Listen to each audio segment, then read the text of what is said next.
sont même pas suffisantes. Vous comprenez? Alors qu'ils ont déjà eu à travailler avant. Ils ont eu à travailler les 40 heures, les plus de 50 heures. On reviendra sur, voilà. sur les heures accordées au travail par semaine dans ce pays, le Cameroun. Et puis, vous évoquez dans votre ouvrage également les débits de boissons. Vous dites notamment que les jeunes sont au cœur aujourd'hui des scènes de beuverie sauvages et sous forme de fêtes.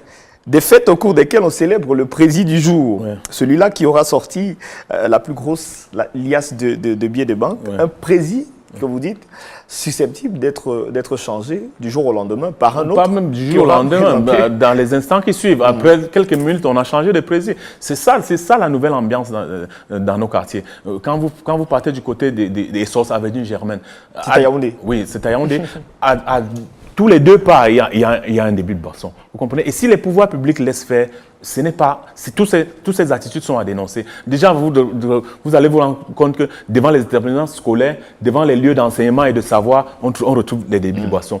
C'est ça qui va attirer les jeunes à la perdition. La jeunesse a perdu sa dignité. Et ça, c'est des comportements à dénoncer.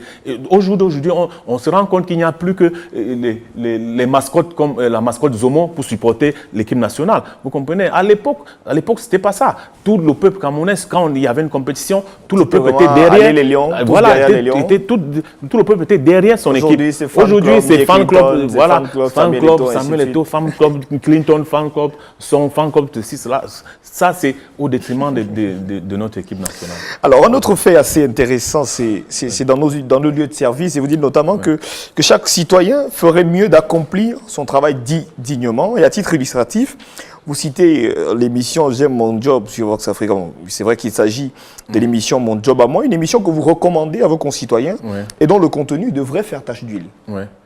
Oui, moi j'ai beaucoup apprécié l'émission de votre chaîne de télévision. Déjà, j'ai dit un grand salut à votre l'émission réalisée par Stéphane Noah. Voilà, il faut dire un salut à Stéphane Noah et votre promoteur. Cette émission, j'aime bien cette émission parce que cette émission stimule la jeunesse et stimule les citoyens camerounais au travail, l'amour du travail. Parce qu'on se rend compte chez nous aujourd'hui que les gens vont au travail et ils font leur travail comme si c'était une corvée, comme si c'était une punition. Le travail ne doit pas être comme une punition.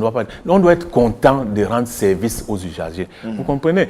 Quand vous rendez un service bien fait n'a pas de prix. Vous pouvez vous rendre compte que quand vous servez bien quelqu'un, il peut vous être reconnaissant demain. Vous ne savez pas où vous allez trouver la personne demain. Vous comprenez? Au lieu de souvent avoir la mine serrée, quand vous recevez un usager, ça ne fait pas beau.